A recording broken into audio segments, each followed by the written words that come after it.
Bible was almost unspeakable. We are all evil in some form or another. I'm not guilty. The dead won't bother you. It's the living you gotta worry about.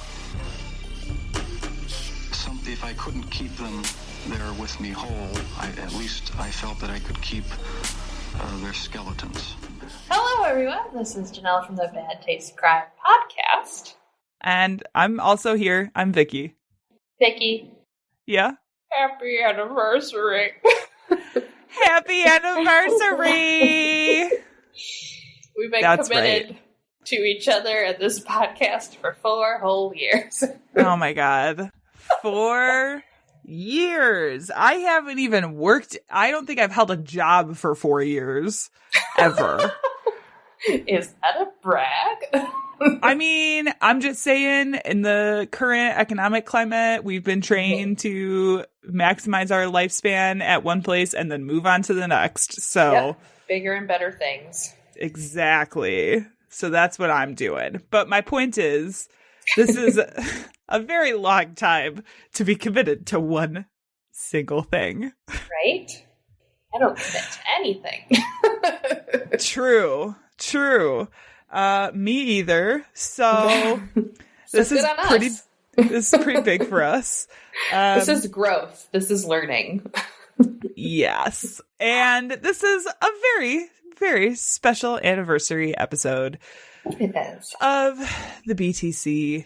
What is the 4-year gift? I don't know. Let's Not do paper. some. That's number 1. 4 Anniversary 1. Anniversary gift is logs, wood, pewter, copper. Let's see. Something stupid. 4-year, and this is the not anniversary gifts by year list for traditional celebrations. This looks promising. Okay, let's see. That I saw one thing, but the description underneath didn't sound like it. So, I expect gifts like this from everybody. Ready to go. 1 was paper. I remember that. Okay, paper was on. Yeah. 2 was cotton. Yes, I remember that.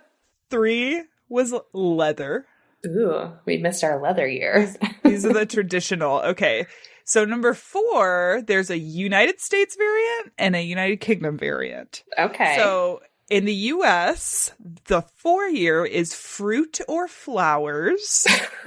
Boring. And in the UK, it's linen and silk.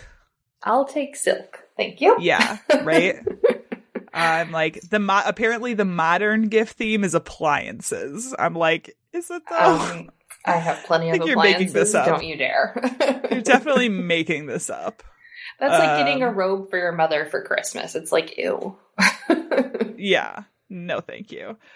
So with that, we're, wait, what did I miss? Oh, if this is your first time listening, a special hello to you. Came in at a good time. We've been doing this for 4 years, Vicky. You remember. I know. It's all this cold getting to my brain, I think. I think my brain has frostbite. Exactly. Oh my God. Slowly working its way up. We are going to head over to the newsroom. Unfit to breathe, our food is unfit to eat. We sit watching our TVs while some local newscaster tells us that today we had 15 homicides and 63 violent crimes, as if that's the way it's supposed to be. We know things are bad, worse than bad. So I thought for our anniversary episode, I would do a traditional bad taste news story. Is it about food? There's always a couple of things you can expect from a traditional bad taste news story. One of them is food. Yes. The other is from Florida.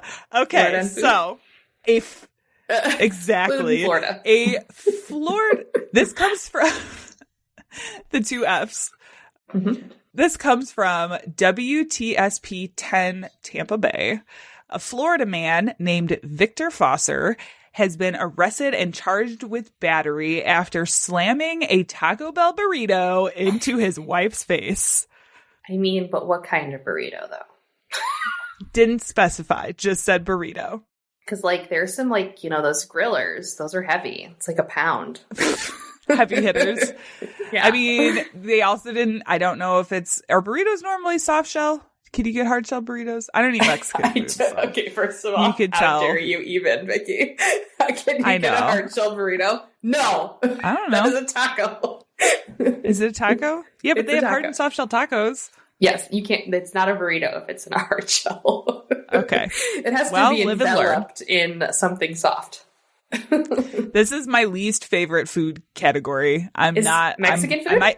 I will take the hate mail. Yes, I do not like Mexican food. Sorry, guys. Vicky, I think this is the end of our podcast. I know. It took 4 years. First it was and all the of a pineapple sudden, on pizza. Now you the hate secrets Mexican are coming food? out. It's over. I'm breaking up with you. I just don't. I know. I'm sorry. This is the last episode of the show. It takes all kinds, is what I say when I don't agree. It takes all kinds. When I adamantly disagree with your life choices, takes all kinds. So according to 10 Tampa Bay, quote, "It all started when deputies say a less than understanding husband dangled a burrito in front of his wife's face and made fun of her for being upset about having to force her son to move out of their home." Okay, first of all, how do you even dangle a burrito? From the end. Is it in the wrapper? Is it out of the wrapper? I need more information. I'm going to assume that it's out of the wrapper. Is it warm? Is it cold?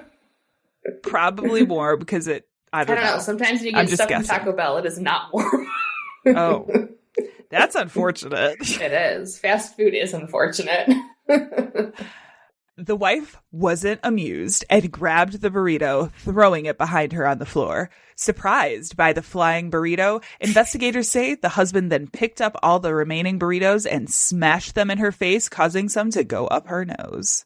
Is this what they meant by flying burrito brothers? Oh, jokes coming in hot. Is that a thing I should know? It's a band. No, you shouldn't know it. Okay. Because you're not 100 years old. Nope. I'm like, is that a reference I should get? I don't think so. No, Vicky. It's not even a reference I should get. But yet. Yeah, but you're like a 200-year-old woman in a 30-year-old woman's body. It's true. It's really true. So anyway, he was charged with battery for burrito battery. Shouldn't it be burritory? Barattery? Burritory? Batterito? Yeah. That's how it is. Batterito. Oh, okay. Man. All right, we're just going to keep on moving. So let's go on to Netflix and Kill, where this week we are looking ahead a little bit. Could it be Netflix and queso? No, God.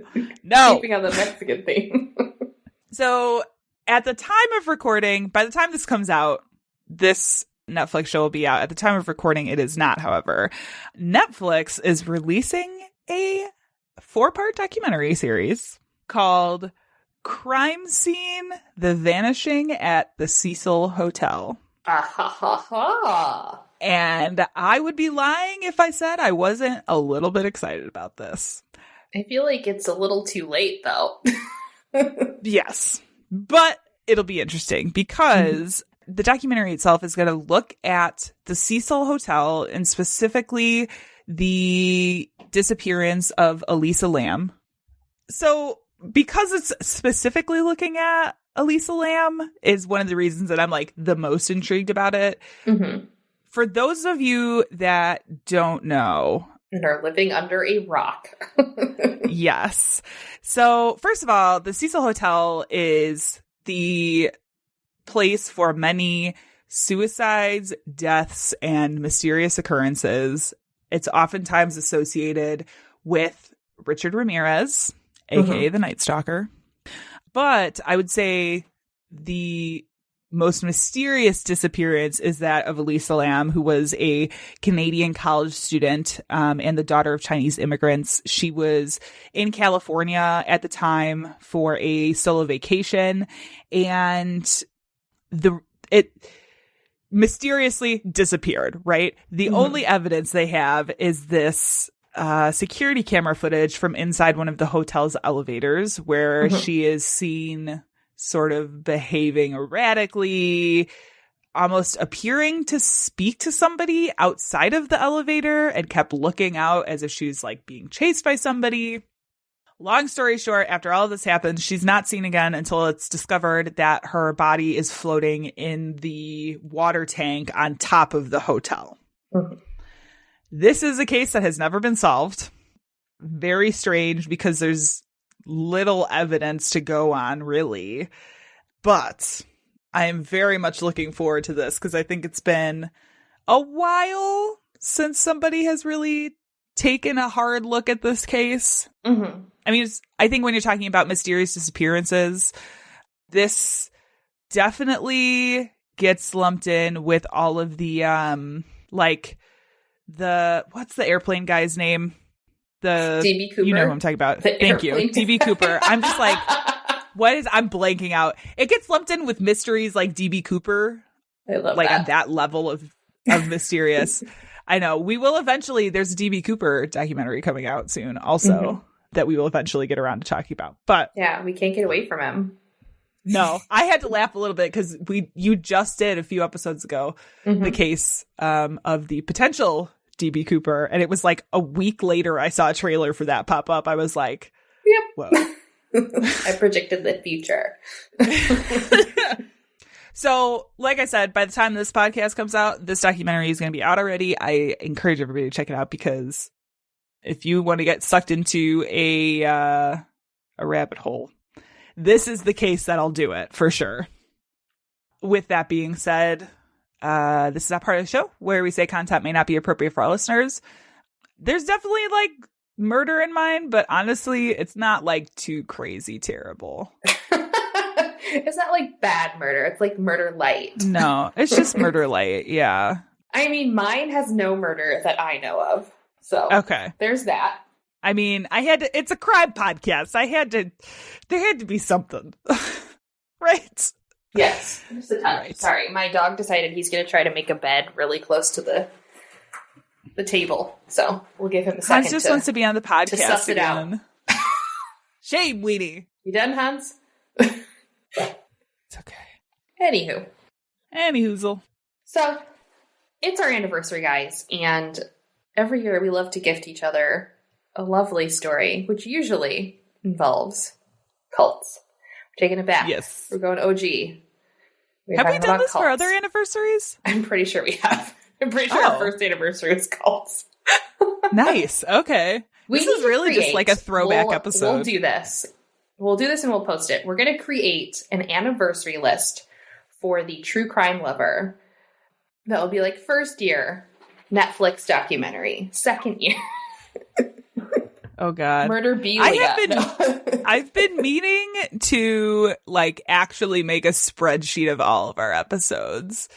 Yes. Which at this point is going to be a lot because we're now over 100 in 4 years in. So that's fun. We kind of sort of started it and then abandoned it because we have lives. Yes. Yeah. Remember those things? So one of these days. Yes. So we are lovers of cults, explorers of cults. Yes. You know, we've covered so many. Mm. It's just interesting because I think that mind control is really fascinating. And that's really like the premise of all cults is controlling people. And what makes it even more fascinating is that anything can start as a cult. People who own Jeeps can be cults, right? Jeep Club. Jeep Club. Our motorcycle club's cults? Who knows? Yoga's definitely a cult. Yeah. So. I mean, especially hot yoga. Yes. So, like, we're going to explore exactly what a cult is. I mean, all cults really start with some, like, joining factor. A lot of them started with communes. But really, what is the worst cult of them all, Vicky? Oh, Lord. So, if I had to say one, probably okay. So, if you're talking about, it kind of depends on what metric you're talking about. If you're talking about, like, body count, that would be People's Temple. Jonestown. But if you're talking about like current psychological crazy damage, that would probably be Scientology, is what I would say. So it's great that you said Scientology. Okay. Because the cult that I'm going to be talking about, the worst cult of them all, is the cult of celebrity. Oh my God, Janelle, you would fucking do this. You would pull some shit like this. Okay. So, I'm here for it. We're going to be covering some Hollywood cults and celebrities that have ties to cults, because this is going to be fun and light. I wanted fun and light. I'm so excited. I am so excited for this. This is going to be really fun. Okay. So, many celebrities have ties to cults. I mean, Scientology, you mentioned, for one, is one of the biggest cults that has a lot of followers, and a lot of them happen to be celebrities. Yeah. Most of the celebrities, like Tom Cruise and John Travolta and Danny Masterson. But there's some other lesser-known culties of Scientology. There's Kirstie Alley. There's Beck. Dougie Fresh is in Scientology. I did not know that. I think that Beck left recently, didn't he? Yeah, so I'm pretty sure a couple people are starting to leave or have left. Jason Lee actually just recently gave up Scientology, as we know, Leah Remini. But still, it has become this part of being the cult of celebrity in Hollywood. And to be a Scientologist means you made it, Ma! Okay. So I was just listening to a Last Podcast on the Left episode, and Henry actually remarked that he thinks that Scientology is going to die soon as David Miscavige dies. And I mean, boy howdy, I hope so, because this, religion has ruined a lot of people's lives and pretty much entire families. Yeah, so while we're on the subject of Scientology, because I have no idea where you're going to go with this, but as many of you know, Scientology is one of my specialties as far as knowledge goes. Sometimes I know a little about a lot of stuff. Scientology, I do actually know a lot about.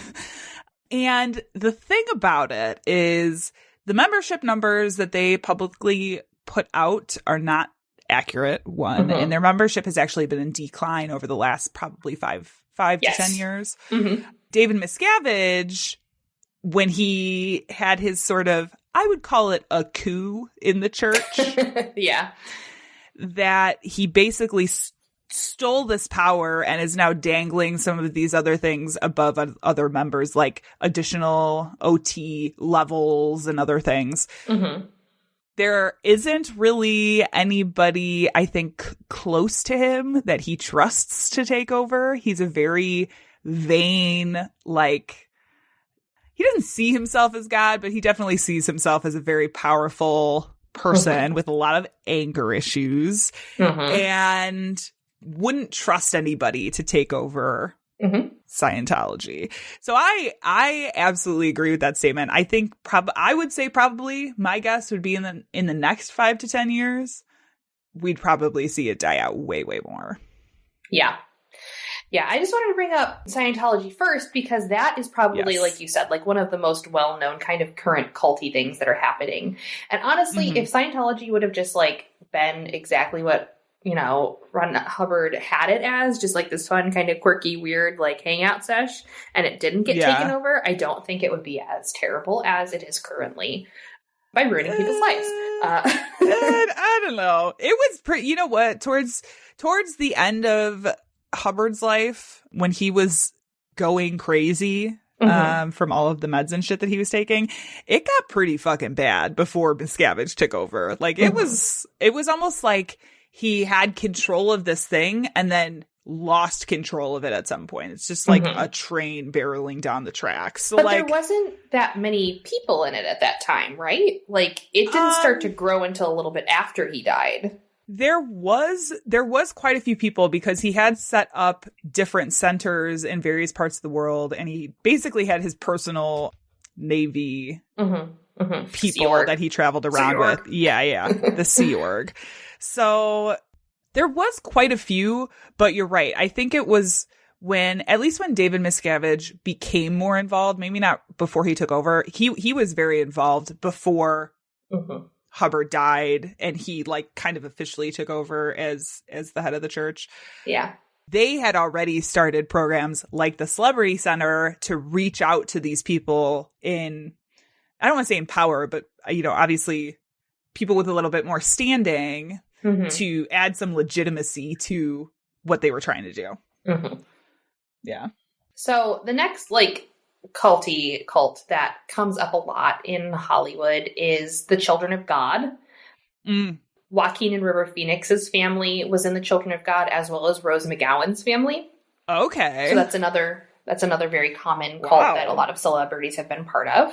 Yeah. David and Patricia Arquette actually were born into the Skymount Subud commune in Virginia, which is a cult that was founded in the 1920s by an Indonesian quote-unquote prophet. I've never heard of that. Yeah, there's some real weird ones that come up. Winona Ryder's family actually moved to be part of a commune cult called the Rainbow Family Commune of Living in Mendocino, California, when Ryder was 7. See, that sounds fun, though. That sounds more like hippy-dippy shit. I mean, again, what is a cult? True. Now, the most surprising one that I came across was Glenn Close. Glenn Close's father, the late Dr. William Talaferro, took their family into the right-wing religious group Moral Rearmament, or the MRA. Okay. So that is a really interesting cult that I would love to do an episode on. They are like, I don't even know what to describe them as, but they are very kind of steeped in gun rights and just being overall not, Anyway. Oh my gosh. That seems like something Phyllis Schlafly would have been really on board with. Yeah, probably. Okay, I anyway. kind of wanted to briefly talk about 3 cults that are being run by celebrities currently, because they're kind of new and there isn't a whole lot of information about them. So this isn't going to be like an 8-hour rant about Hollywood people and how terrible they are, but just kind of brief overviews of some cults that you should look out for. Okay. Cults on the rise? Yes. So, because I have a feeling that a lot of these in the next couple of years are going to have a NXIVM treatment to them. Oh, Lord. Is what's going to happen, is what I think. Yeah. So, Vicky, do you remember the movie 10 Things I Hate About You? Yes. Do you remember the character Bianca, who was played by Alex Mack? The actress from Alex Mack? Yes. Do you remember the Secret Life of Alex Mack? That's one of my favorite Nickelodeon shows. I do. I think about it from time to time because that was a weird one. It's very ridiculous.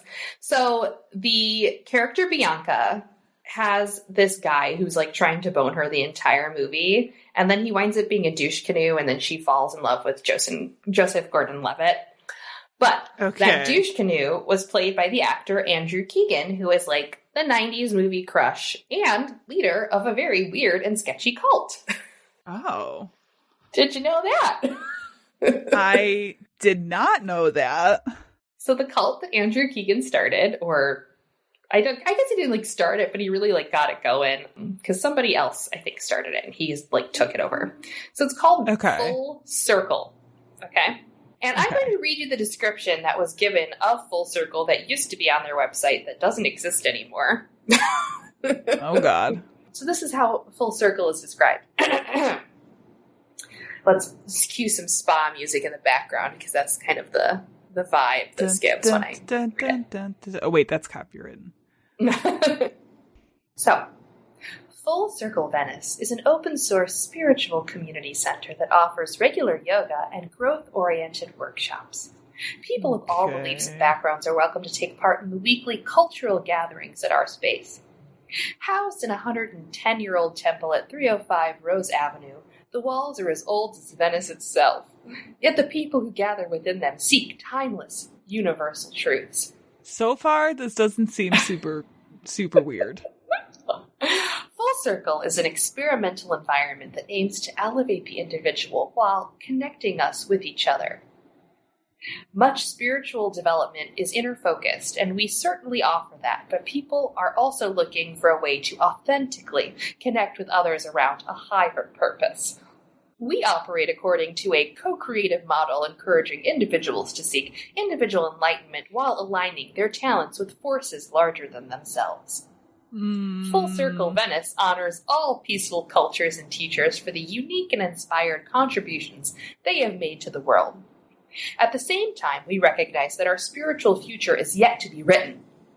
The essence of religion is living in the moment, and we believe that to be vital, spiritual practice must remain responsive to what is happening now, and that all dichotomies are fleeting. There is no clear line between the inner and the outer, the political and the non-political, the local and the global. Okay, this is where it has officially gone a little like, okay, this is getting a little weird. Yes, we at Full Circle respect structure and tradition, but we try to foster an experiment space with which new ground can be broken. A great example of our work is our weekly active 888 ceremony on Sunday mornings at 10 a.m. A diverse group of people sit together to converse, meditate, and experience music together. It's open to everyone and demonstrates how we can develop ourselves spiritually while at the same time building community. It's all about showing up, being present, and activating your highest self. The co-creators at Full Circle challenge anyone interested in activating her or his highest potential to visit our space. Contribute your unique potential to the blend of forces occurring here. That is the full description. So that definitely does give me huge NXIVM vibes, for sure. Yeah. Sure does. It's like this self-help, like, achieve your highest potential kind of a deal.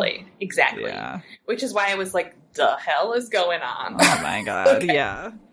So Andrew Keegan has become the quote-unquote guru of the cult and often promotes activities like, this is where it gets weird, spooning, hand-holding, meditation, crystals, and something that is called soul medicine. I don't know what it is. It was not described anywhere, so I have It's no medicine idea what for the soul, of is. course. Of course. Jeez. Now, he has adamantly stated that this is not a guru zone. It's guru-free. He's not a guru. They don't use that word. But everything points to that not being the case because I have read articles where he is literally called guru. So, the Rose Temple is an actual, like, old church that was converted. And this place they called home is still there, but they're not there anymore. So it's a kind of a sordid tale. In 2015, the circle was busted for illegal kombucha, which is like I didn't know that there could be illegal kombucha. I can't even, like, I read that and I started laughing in the middle of an office. I was just like, what? Didn't know that was actually a thing. Yes. Apparently, when you make booch, it needs to be under 0.5% alcohol, or then it's considered liquor. So it was over 0.5% alcohol, which is really funny because when we used to work at a place together, and a year after you left, like, there was a lot of people in the office drinking kombucha, and they literally told us we couldn't drink it anymore because there was alcohol in it. They said there is no kombucha allowed on premise. So, of course, I'm going to still drink my kombucha. I put it in a cup with a lid, and I was like, "You got to come over here and, like, test this." No, get out of here. Right. Oh my god, so dumb. So I illegally brought kombucha into work. You're such a rebel. Oh my god, I know, mad lad. Oh god, can't help it. So in an article from Vice, an undercover agent from California's Department of Alcohol Beverage Control infiltrated the temple on Friday night, clearing away for a 9 p.m. incursion by 5 officers who confiscated 2 kegs of blueberry kombucha from a neighborhood kombucha brewery called Kombucha Dog. Oh my God. A member stated, "It's a sacred tea to a lot of people who come into our temple. So to have a raid saying we can't do the sorts of practices that we do on a daily basis is rather disturbing." He added that the event that was happening where they had the kombucha was an event to benefit for Sea Shepherds of California and another charity that supports sustainable communities in Ghana. If you're familiar with Sea Shepherds, they're not exactly a kosher organization. I'm not. I don't know what that is. They're one of the many organizations that goes out. They did a Stop the Whaling campaign where they were like blasting ships and with water cannons. And actually, I think one of because there's different parts of this organization, I'm pretty sure one of them tried to blow up a ship. I'm pretty sure that was Sea Shepherds. So yeah, there's an awesome picture that I put in here of the people taking the 2 kegs of illegal kombucha. Oh, is that what those? They almost look like a gas canister or they do. There's CO2 that's what it kind of looks like. So. Okay. So that's the illegal booch being hauled away. Now, before the booch bust in 2011, Keegan had a run-in with the police on the exact same street. And it was kind of like this weird tussle. He claimed that during a charity event meant to raise money for multiple causes, he was, quote-unquote, set up by the LAPD and had a very unfortunate situation in which he was taken downtown by 10 police officers for no good reason. Okay. Oh, my God. Now, Keegan was referring to an event in 2011 when he was caught on video screaming in fake pain as an officer cuffed him. And he was reportedly uncooperative after police asked him to turn down his music. And this was according to, like, TMZ, who was on the scene. Right. Oh, my God. So he was having some event. They were playing music. They were out in the street. They got a noise complaint. The cops came. Something happened where he was screaming and he got arrested. So, Jesus. Around the same time this cult was getting started by Keegan, he had so many run-ins with the law on several occasions. That wasn't just one of them. He was also accused of abusing his girlfriend and slashing her tires and had an order of protection filed against him. So, there definitely seems to be this kind of two-faced thing going on with this guy where he's like, I'm all about positivity and bringing everybody together and cultural awareness and doing good for the universe. And then he is beating his girlfriend. Yeah. As is typical of your leaders of some of these organizations. Yeah. Now, this cult definitely lures in a lot of young women. If you noticed while I was reading the description, it kept referencing women first or singling out women in the literature. It gave me very, very similar vibes to NXIVM. And I kind of wanted to talk about it because after NXIVM got brought into the news, this place stopped existing. Really? So in 2017, the cult closed its Rose Temple place because it said that tech giants were buying out land all over the area and rents started going up sky high. Now, they tried to sell these crystal bracelets as a fundraising event and had a one last night in the temple hurrah, which consisted of watching an Andrew Keegan film and having popcorn for a donation of $15 per person. Okay. Now, there was talk that the cult kept going and doing their Sunday morning program in various places, but as of now, their website is gone and there is little reference to it on social media. I'm almost certain that they ceased their public, presence because of the Keith Raniere NXIVM thing, because it started happening at the exact same time as they started to slowly pull back and kind of disappear their self. So yeah.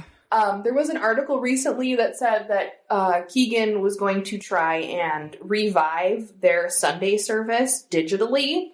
I haven't seen anything else, but it looks like they're trying to come back at it, which will be interesting because, again, we saw what happened with NXIVM, and it's a very similar vibe. So that's definitely odd timing, I would say. Yeah. Very strange. Yeah, I wouldn't be surprised if they were watching what was happening, because you got to remember too, when all of the information about NXIVM and Keith Raniere and the branding and the abuse and all of that fun stuff started coming out, that was right at the height of the Me Too movement. They timed it so that that's really when investigators started looking into NXIVM as a dangerous organization. So I wouldn't be surprised if they saw what was happening and they were just we might be next. Exactly. Now, Vicky, did you ever watch the show My So-Called Life? No. Okay, so it was the peak of teen angst in the 90s. It had Claire Danes, who was the main character. It took place in high school, and she was pining after Jared Leto's character, Jordan Catalano. Oh my God, I know where you're going with this already, and I'm so very excited. It is like the most unbelievably 90s show that you could ever watch. You can't even handle it. And it was like, oh, Jared Leto is like the peak of awesomeness. Okay? Yes. Now, I'm going to say something controversial. I don't like Jared Leto. I don't like him as an actor. I don't like him as whatever he's pretending to be a musician for 30 Seconds to Mars or Mercury or whatever the fuck it's called. So, I like 30 Seconds to Mars. How dare you? I don't give a shit. You step off on this one because I know a lot of people who, especially when they were good back in the day, like 15 years ago. I skipped the emo phase. I like them. Yeah, no, I was full on in emo phase. So I was a fan of Jared Leto, but I recently heard about all of this stuff and was like, did not know about it. Like Jared Leto was the type of, I was like, oh my God, he was so hot. Like he was like, oh my God, yeah. Stop. So I do not 90s, think this anymore. Yeah. I'm talking like young emo Vicky who is listening to like Hawthorne Heights and Take Back Sunday and like yeah. Oh no, that was that I went through that phase for sure. So I was punk rock in high school, and yes, my senior year is when emo started to like really take off. And I remember somebody going, "Well, you like emo music?" I was like, "I'm sorry, the fuck did you just say?" You were turned off when I shoved this fucking boot up your ass. I don't listen to emo, you prick. It's punk rock. I was definitely, I think, the right age to get really attached to the emo scene and the scenesters. Like, I just think that they thought that everyone who wore black was into emo, and it's like, no, I wear black because it is like slimming and everything comes in black. You can match everything to black. Like, fuck you. Yeah, but you didn't. The thing is there's a big difference because you weren't just wearing black. You were wearing black with like spikes and really punk ass shit kickers and like day. yeah. So God, my I had this shirt. So I used to get in trouble all the time in school for the things that I wore. And they weren't offensive. It was just like, oh, your fishnets are torn or you're wearing a skirt that might appear to be too short, but it's not. Yeah. So in protest, because I'm crazy, I wore a shirt by the band. It's a punk band called Cheap Sex. Mm-hmm. And the shirt says, I'm a whore for cheap sex. And so I wore it to school and I didn't get in trouble. And I was like, you see? Because it's not like showing off a part of my body. It was like a baggy t-shirt and I had a sweater over top of it. I did not get in trouble for that. But I got in trouble because they thought my skirt was too short. And then I took a ruler and like measured it. And I was like, see that? It's regulation. Now fuck off. I'm in public school. like, yeah. So the good old days. I digress. So as Vicky is probably fully aware, but maybe you're not, Jared Leto kind of has his own cult. And it's kind of like Fyre Festival. It is. It's the weirdest thing. And I didn't even know this was a thing literally until like probably 2 months ago. Oh my gosh. I've been waiting to try to find a way to cover this because it's so fucking ridiculous. It is. So there's this thing called Mars Island, and it's a private island like off the coast of Croatia. And it is where this kind of like 30 seconds to Mars, from Mars, around Mars is happening. Is where they're having this big, huge concert and everyone's hanging out and having a good time. It's like Bonnaroo, but for one band only. Yeah. It's weird. It's strange. So the official description of Mars Island is, Mars Island is a 3-night all-inclusive festival experience. Relax and restore with yoga amongst the trees, take a dip in the pool, catch a midnight screening or gaze at the stars, and catch 2 intimate performances with 30 Seconds to Mars. Mars Island is an experience like no other. Now, the pictures of this are very interesting, and I'm sure you've probably seen them. You've seen Jared Leto walking around the island looking like a dumpy Jesus ripoff, whilst hordes of women mostly follow him around, and they've been calling him guru and prophet. Yeah, and I'm pretty sure, dresses in all white, right? He does. Like, he literally wears a robe. Yeah. The first run of this festival was in 2019, which is where a lot of these photos come from. The starter package to attend was $995, which does not include air travel. And it goes up to $6,499, which is the highest tier. And the most expensive package includes a VIP all-exclusive experience with Jared Leto himself. Now, the second event was planned from August 21st to the 24th in 2020. Well, of course, pandemic. They canceled at the last minute, too. This is the funny part. They canceled it at the very last minute and moved it to this year because apparently Jared Leto was on a retreat and he had no contact to the outside world when the pandemic began.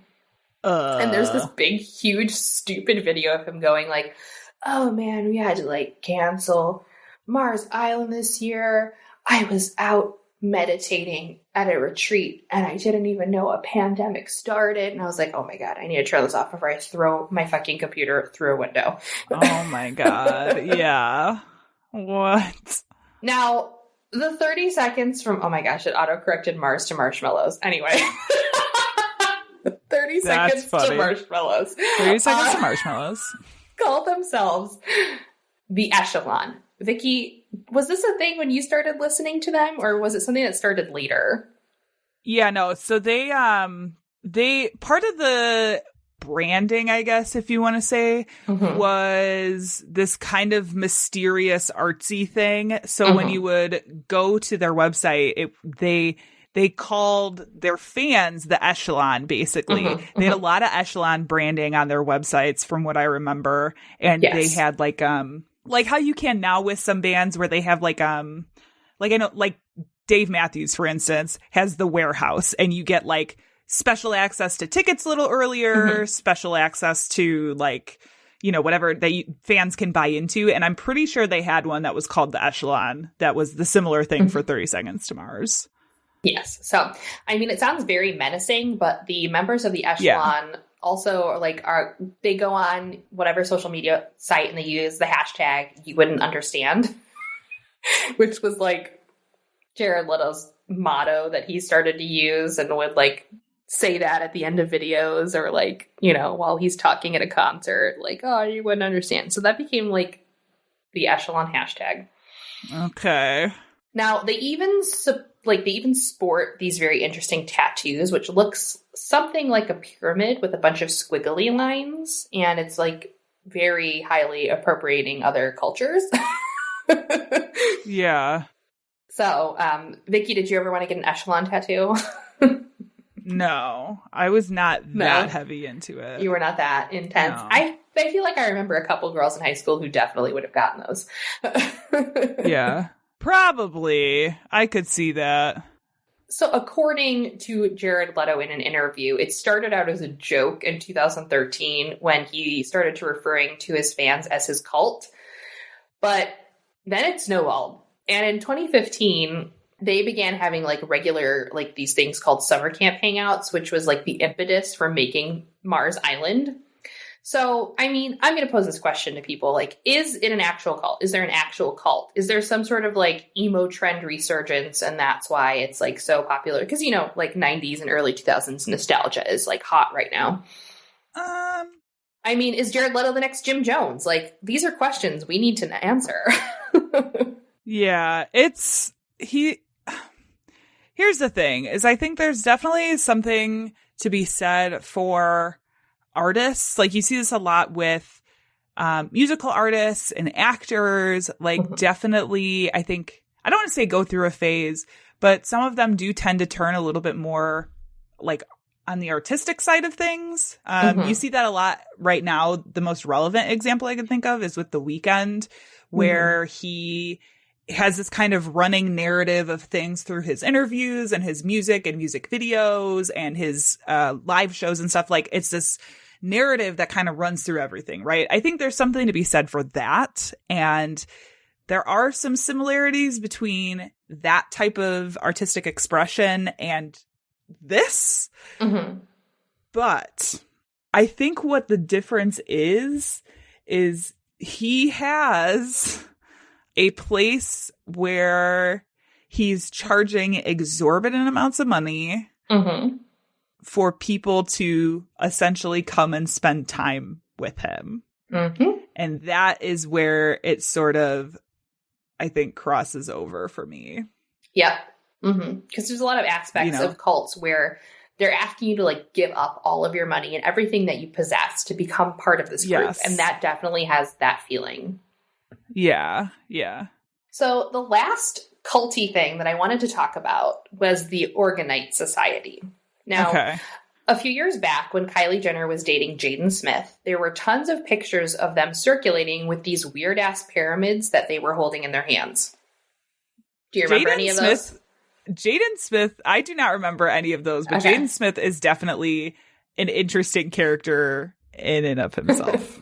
Yes. For sure. So, they posted pictures of them making some like whack-ass pyramids in their backyard with some resin and some other organic shit that they put into it. And they created a secret group called a secret society of individuals who create and place Orgonite to balance Gaia's energies, or the Orgonite Society. Okay. If you're not familiar with the words that I just fucking spewed at you, let me break it down. No. So Gaia is a term used for Earth Mother. She is the mother nature. She is the energy of all living things and beauty. It's actually a Greek god, and pagans still worship this deity today. Mm-hmm. Now, what the hell is Orgonite? Well, it is a long and strange story starting with an Austrian doctor's sex box that was captivated by Rajneesh Purnam and landed somewhere in Hollywood a la pocket pyramids. Okay. So, I don't know what a sex box is. So, we're gonna... One. Rajneesh Purnam is not something I thought would be popping up here. I'll be honest. Was not prepared for that, but I'm interested. You got me hooked. It's so fucking weird. So we're gonna start way back at the beginning with the little Austrian man named Wilhelm Reich. Reich was a student of Sigmund Freud and was a doctor of medicine specializing in psychoanalysis. In 1939, when Hitler annexed Austria, Reich fled to Norway and eventually made his way to the U.S. When he arrived, he claimed that he had discovered a biological cosmic energy. This would be an extension of some of Freud's theories about the libido and the potency of sexual energy. Now, Reich dubbed this as orgone energy. So basically he was talking about like this esoteric life force or the energy of all humankind. And it's all rooted in sexual energy. He stated that the absence of orgones was why many people suffered from ailments. Orgone is directly derived from the word orgasm, so you can see exactly where this is going. Oh, God. Okay. He started his research with looking at biology and evolution, which then led him to the discovery of bions. Bions are actually described as self-luminescent subcellular vessels that were observable in decaying material and presumably present universally. So all over the universe, inside You're the saying earth, these outside. Words, but they don't go together. They don't. Nothing goes together. This is all nonsense. Nonsense science. So he began experimenting, and he even asked for the assistance of Albert fucking Einstein, okay? Which Einstein happily obliged, but then he realized that Reich was a fucking crazy person, and he reneged and was like, you figure this out on your own. Good decision, I think. So, yeah, he really wanted his theory to be legit and credited, so that's why he pulled in Albert Einstein. Now, to test his theory, he created something called the Orgone Accumulator. This essentially was a box that you would sit in that was composed of organic and inorganic materials, and the first box was made of plywood lined with rock, wool, and sheet iron. It had a chair inside and a small window, and the box had multiple layers of materials, which caused the orgone concentration inside the box to be 3 to 5 times stronger than in the air. The subject was expected to sit inside, usually nude, and soak it up. Now, Reich tested this on mice first and noticed that the mice that had cancer supposedly had a change in their tumors, and the tumors started to shrink. So then he began to claim that this orgone box would cure cancer. This is all such bullshit. Now, this is a picture of the orgone It's all box garbage. and the doctor himself. God. He looks fucking Looney Tunes. Look at that hair. I know. I love that hair. That's very like Eraserhead. It's very mad scientist. Yeah. Yeah. This box began to be co-opted by the hippie movement and was even making appearances in Jack Kerouac's On the Road. Okay. J.D. Salinger and William S. Burroughs were also major users of the Orgone Accumulator. And I would love to do a full-length episode on this guy and talk about all of the absolute cuckoo bananas things that he quote-unquote discovered. He had some really harebrained ideas and theories, and this is just the tip of the iceberg of Dr. Reich and his fucking insanity. So I would love to cover him. We should do an episode about cuckoo doctors. Yeah, we could do that. That'd be pretty fun. Yes. So now the Orgone Accumulator, I had mentioned another cult that we've talked about, eventually made its way to the leader, Bhagwan Sri Rajneesh, a.k.a. The Osho, a.k.a. Wild Country Documentary. Yeah. Yeah. So they constructed an egg-shaped Orgone Accumulator that was used to concentrate orgasms. Okay. Yes, so this particular cult believed that sex and orgasms elevated yourself to the uttermost, like, highest plane. They eventually abandoned the egg accumulator and just stuck with, like, plain old-fashioned orgies instead. But this is a picture. Don't fix what ain't broken, I guess. Yeah, this is a picture, and it is literally a fucking egg. It literally looks it's like an a egg with a door. Fabergé egg on a holder. It is nuts. An egg with a door in it. Now, recently, this concept of orgone energy has made its comeback along with the use of crystals. Celebrities now have been making their own orgone accumulator pyramids to soak in energy and to kind of, like, if you keep it close by, you can keep that energy close by. So they basically took the premise of what the orgone accumulators were constructed of and put them into these tiny little pocket pyramids so you can take it around with you. Okay. So these little kind of twerpy Hollywood kids effectively created their own pyramid-worshipping crystal orgone cult. Recently, there hasn't been much reference to the pyramids themselves on Instagram pages of the above-mentioned celebrities, but it's possibly due to the documentary coming out on Netflix of Wild Wild Country. They didn't want to be associated with that. Yeah, I could see that. You know, and people don't want to be called out for using cult practices. So I won't be surprised if we can see a couple of these kids trying to co-opt orgone boxes off of eBay and putting them in their basement. But that is the Orgone Society. And again, I would love to go back and really understand what it's all about. But those are just some celebrity cults that I wanted to cover. Interesting. And I just want you to think about what a cult is and where does it start? Because those all sound like cults to me. Yeah. Yeah. Definitely love your take on the cult of celebrity.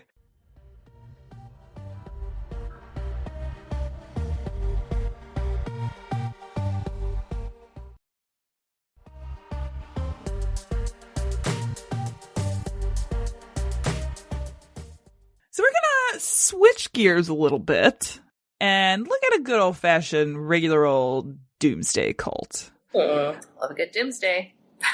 I think because recently I've been, like, the Heaven's Gate documentary just came out. Mm-hmm. One of the classic doomsday cults. And I recently picked up a suggestion for a book called When Prophecy Fails by Leon Festinger, who looks at this idea of what does a group do when a prophecy does not come true, and specifically looks at the group The Seekers that were out of Chicago, which is a group that I had never heard of. So compounded by all of this, I was kind of like, let's find something, one, that I've never heard of, and that's a little like doomsday-y prophesizing kind of cult. Mm-hmm. Okay. So, have you ever heard of WKFL Foundation of the World? I have not. Okay, this is gonna be real fun then. Mm-hmm. Okay, so we have to start off by talking about a man named Francis Herman Penkovic, who was born in San Francisco in 1911 to Albert Penkovic, who was a Jewish immigrant from Romania, and Maud Bausenbach from Utah. Now, when he did graduate high school, he did graduate high school, but he traveled the U.S. via the railways. So I kind of got this impression that he was bumming around, like just riding the rails as you would in the early 1900s. He did amass this list of petty crimes, including burglary, check fraud, and writing threatening letters to President Roosevelt. As you do. As one does. He got married to a woman in 1937 named Lucille, who had 2 sons. From there, he worked a couple of odd jobs, eventually ended up in jail for a period of time, along with a short stint in a mental institution. Lucille and Penkovic eventually got divorced, and Penkovic joined the army for a short period of time before getting remarried to a woman named Ruth in Salt Lake City in 1946, and the 2 of them had 6 children. So it was around this time, it was in a little bit earlier than his wedding in 1945, he sort of became interested in the Mormon religion and some aspects of it, looking specifically at their beliefs in the Melchizedek priesthood. Okay. It's basically the priesthood of authority in the Mormon religion. Uh-huh. So about this time, he decided to start his own religion.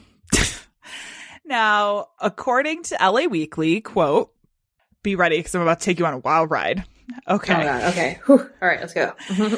Quote, he came to believe his body had become host to Christ everlasting, whose soul had commandeered to earth from the planet Neophrates, where he was born 240,000 years before, on a convoy of rocket ships whose passengers included Adam and Eve. That all tracks. Okay. He also claimed to have no visible navel. Wait, did you say navel, like a belly button? Yes. Okay. He was host to Christ everlasting. Christ don't have a belly button, right?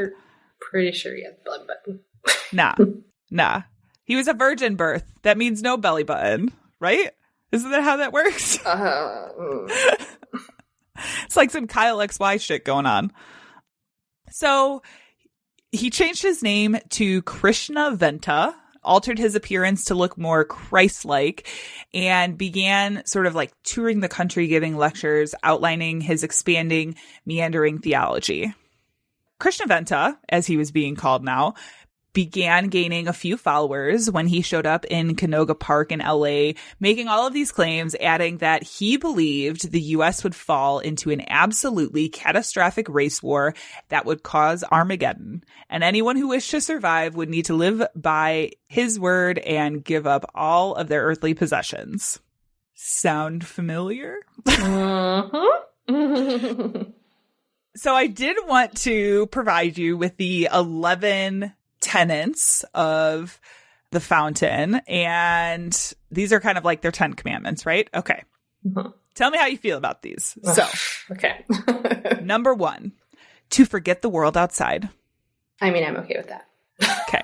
Number 2, to become familiar with the inside workings of oneself. Okay. Number 3, to become unified with one another spiritually, mentally, and physically. I don't know if I want to be unified with other people, but okay, I can see. Number 4, to forget self. Yeah, no, that's going to be a no. There's always like this point as you're going through these, as you're like, and okay, that's starts where taking a turn. Yeah.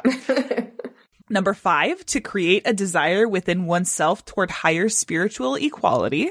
How much is regular equality first? Number 6, to obtain wisdom. I mean, that's okay. Number 7, to search for understanding in all things. Some things. Number 8, to face problems without thought of escape. Sometimes that is the solution. Escaping? Yeah, I mean, if someone has a gun, I think escaping would be a great solution to that problem. Yeah, that is one problem you could escape from.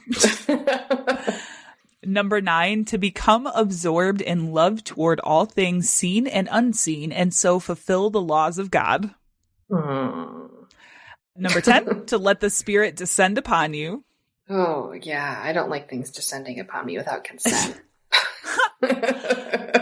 And the final tenet, number 11, to become a teacher, not in the world, but in the fountain, that all men who come out of the world shall find comfort in our midst. Wait, I'm a fountain teacher? Yes, you are a fountain teacher. What is the curriculum for fountain teaching? First, you get in a fountain, and then... So, WFKL, which stands for Wisdom, Knowledge, Faith, and Love. I pronounce it as wooflook. Woofkul. Woofkul. Wooflook. So WFKL Fountain of the World was officially started in 1948, and in 1949 the group bought 20 acres of land in the Santa Susana Mountains on Box Canyon Road. Okay. There they built dorms for both men and women. They had a main building with like a kitchen and some common areas. They talked like about a hobby area. There was a church/dining area and a few other buildings on the property. So they basically built this compound essentially. Okay. The men and women who joined the fountain worked 6 days a week, living off of what they could grow on the land. Any children in the commune were communally raised, but they all went to local schools, and everybody followed a vegetarian diet. I'm right with that. In the meantime, Krishnaventa was traveling the world in an attempt to amass and attract new followers. Interestingly enough, I think at the time, especially, so this is in the 40s, right? Mm-hmm. The hippie movement hadn't really started yet. No. I don't think people were looking at organizations like this in the same way as they would like 20 years later, right? Mm-hmm. So the community surrounding the fountain wasn't too concerned with the group because they weren't really making any trouble for anybody. Quite the opposite, in fact. The group was some of the first to spring into action at any sign of trouble. They oftentimes would help stranded motorists or assist the fire department, just like running out to help people. They gained their first bit of notoriety when on the morning of July 12th, 1949, Standard Airlines Flight 897R clipped the edge of a hill and went careening into the mountains at a speed of 140 miles per hour with 48 passengers inside. Yeah. Yikes. When press and emergency services arrived, they found Krishna, along with many of his followers, in bare feet and robes, pulling survivors from the burning wreckage and like organizing the rescue effort. Okay. 15 total people survived, and members of the group went and visited them while they recovered in the hospital. But behind closed doors, however, Krishna continued to preach this idea of the oncoming end of the world prophecy, right? So they would go out and help the community, but then they came back and they were like, this is all gonna go away. Like, this is all gonna be for nothing. So again, from this LA Weekly article, quote, using the Book of Revelations as a loose template, which that sentence in its own is like, oh Lord.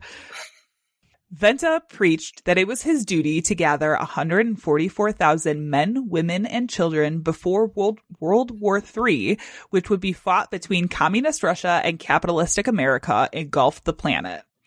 He claimed that a race war between black and whites would ignite America in 1965. At this point, he and his followers would go to a secret location, perhaps in the desert, to wait out the war. The Russians would back black Americans only to forsake them once they had taken over America and the rest of the world. With a godless Russia in charge of all, Venta and his followers would eventually spring into action. How, you may ask? By leaving their secret location armed with only God's word to spread the message of love and Venta. Ugh, everything about this makes me want to gag. Yeah, it was... The stuff about Russia I'm actually not super surprised about, because there was a lot of, like, I think, focus on Russia back in the day. a lot more. There's still a lot of focus on Russia, but like Russia-American relations were not super great at this point. But there's something about cults predicting race wars that I'm like not super on board with. Yeah. I would say. And it just all is very sketch. Now, I would say, let me ask you, Janelle. Okay. Of all of the cult leaders that you can think of, besides power, what is like the one thing that they are all about? Besides power?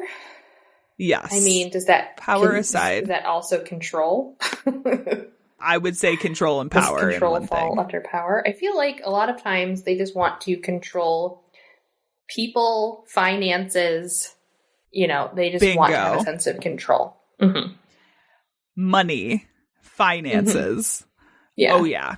Okay. So, as with most cult leaders, Venta had a real strong desire for money.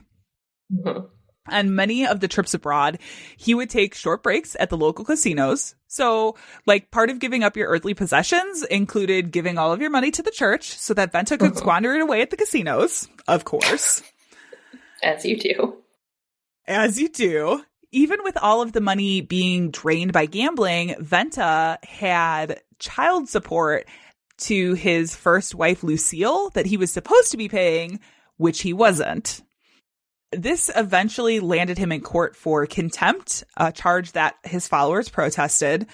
And it was shortly after this that Venta began planning to leave the area, attempting to set up a second commune near Homer, Alaska, thanks to their homesteader laws. At this point, he was now predicting that there would be violence that came to the members if they remained. Whoa. Okay. Not all of these people were on board with their leader seemingly breaking all of the tenets he set forth for his followers, as eventually happens in a lot of these things. If you are a hypocrite and don't follow your own tenets, some of your members are going to start to sow some discord. Yeah. It's just how it works. So 2 members, Peter Kamenoff, who is known by the group as Brother Elizabeth, and Ralph Muller, who was known as Brother Jeroen, had decided to visit investigator for the California District Attorney James H. Mulvey. When they found out, members of the Fountain immediately began claiming both men were alcoholics, going so far as to claim Kamenoff was a wife beater. The men, however, claimed that Venta was an embezzler, a sexual predator, and was practicing illegal medicine. The investigator, Mulvey, said he wouldn't be able to bring any charges unless the men were able to get a confession. And following their meeting with the investigator, Muller went to an oil well supply company where he obtained materials he claimed were for blasting. I see this a lot in all of the cases we cover. Yeah. They have to take, I think sometimes because of the situation, like once you get to this far into this kind of situation, sometimes it feels like the only action you can take is a drastic one. So, on the evening of December 9th, 1958, Muller and Kamenoff returned to the commune, their truck now packed with 20-foot-long sticks of dynamite that they would eventually strap to Muller's body. At approximately 2 a.m., a recent convert overheard male voices shouting at each other. Again, according to the LA Weekly article, quote, Brother Martin saw Krishna Venta and his main aide, Cardinal Jean Shanafelt, arguing with a man he had never seen. The conversation stopped abruptly when I entered the door. I saw that I was intruding, excused myself, and decided to return to my quarters. I had gone about 1/8 of a mile, I guess, and was on a small rise in the path. I turned, I have no idea why, and at that moment my ears were shattered by a most terrible explosion. The roof of the monastery literally blew off the building. Rather, it seemed as if it was lifted off, then disintegrated. A tower of blue and white flame erupted into the sky. Next to the monastery building that had just exploded, there was a boys' dormitory where the roof actually caved in on the young boys sleeping next door. All of them were able to escape, but as they had sort of been taught through all of this help, they returned to help others get out. So in total, 10 people perished in the explosion, including Krishnaventa, Cardinal Jean, Muller and Kamenoff, a 7-year-old girl, and an infant. The fire managed to destroy almost 150 acres of land, and smoke rose from the ashes for days following the explosion. There was some hope by remaining members that Krishnaventa would be resurrected. But after waiting for a time for that to happen with no results, the fountain finally buried Venta's remains. Venta's surviving wife, who had taken the name Sister Ruth, attempted to lead the fountain in rebuilding some of the buildings on the grounds, but so many members had left following the attack that the Fountain of the World was never really able to recover from it, and the group basically disbanded. Now, there were some members who went on to preach Krishnaventa's message, maybe in a different format or forum, including Dorothy Martin, who was known to the group as Sister Thedra. She actually went on to be a guru for another doomsday cult based out of Chicago called the Seekers that I mentioned earlier. Uh-huh. Former members David and Gladys Smith and Irma Winfrey would eventually die along with 900 other people in Guyana in the Jonestown massacre. All the interconnectedness. I know. It's kind of wild because you got to think like this was, I feel like there was in the 60s really, like late 50s into the 60s, there's this explosion of cults. And part of that has to do with people searching for some sort of transcendental, like, you know, mind-opening experience, right? Yeah. And some of them are just looking for religion to turn to. You know, there was like a huge boom in religious organizations. So it's weird to see something so early because you can only assume that some of this had an influence on things that came after. There is also some thought, speaking of that Krishnaventa's teaching would lend some influence to a cult that would move in just down the road. Have you heard of the Spawn movie ranch? I sure have. There was a very famous cult that moved in there in the late 1960s. Can you guess what it was? There is? There is. What is that all about? So the Spawn Ranch, that it was literally down the street from where the Fountains commune was. That's the eventual site of the Manson family and Charles Manson in the 1960s. Which, as I was writing this, I ended up getting into a Manson rabbit hole on accident. You were in a Manson hole. Oh God. Yeah. Oh God. I was looking at like aerial views of the property now because I was curious because there's nothing there anymore, but like you can still go to it because it's on protected land. I don't know. Anyway, so that is WKFL Fountain of the World, which sounds like a radio station now that I've said it so many times. It really does. And Krishnaventa. I don't know. I found that one really interesting because I had never heard of them. That's really wild. Yeah. It's so interesting how a lot of these are interconnected. Yeah. Yeah. You get a lot of that. People sort of like borrowing things from other areas. Like they actually I've heard talk of Charles Manson actually borrowing some tenets from Scientology. Interesting. In, I think, some of the ways that he used brainwashing. L. Ron Hubbard, speaking of Scientology, borrowed a lot from Aleister Crowley. Like, oh yeah, a whole lot. You know, yes, all the sex yeah. stuff. So like, lots of sex stuff. There's even some like I see a lot of parallels between NXIVM and Scientology in the way they use terminology to sort of program people into a way of thinking. You know, so there's patterns. We just got to recognize the patterns. Like, exactly. It's almost like we should stop history repeating itself. Oh my God. Who knew? I never would have thought that would be the solution to anything. Okay. Well, before you decide to join a cult, first of all, don't. And second of all, you should listen to this podcast first. Welcome to the promo for the Marble Orchard Podcast, a weekly podcast that explores emerging mysteries of the American Southwest, hosted by me, Prickly Pete, and my co-host, Faye Daniel.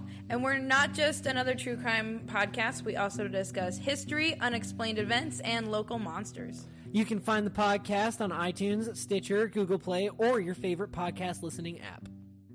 All right, Janelle, that has been our anniversary episode. I know. 4 years on. Guys.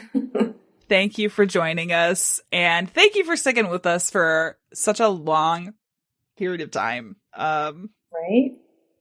4 more years. 4 more years.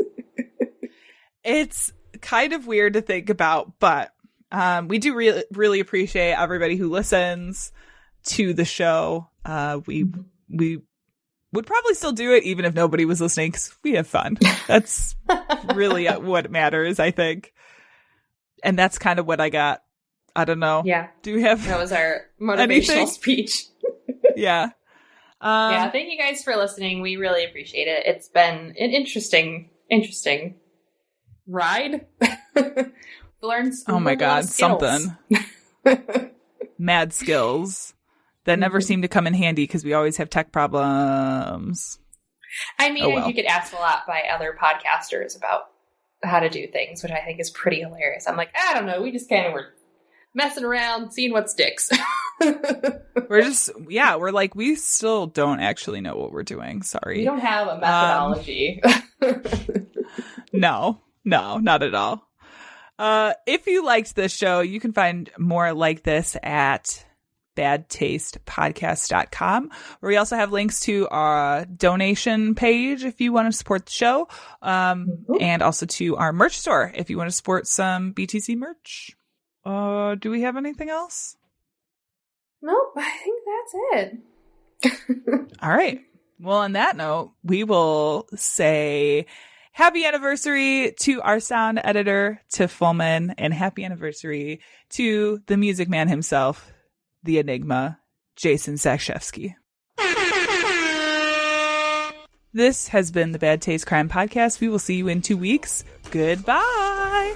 Bye. 10 young women and left their bodies on the hillsides along the highway.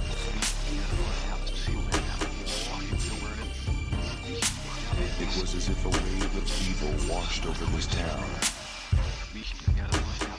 We are all evil in some form or another.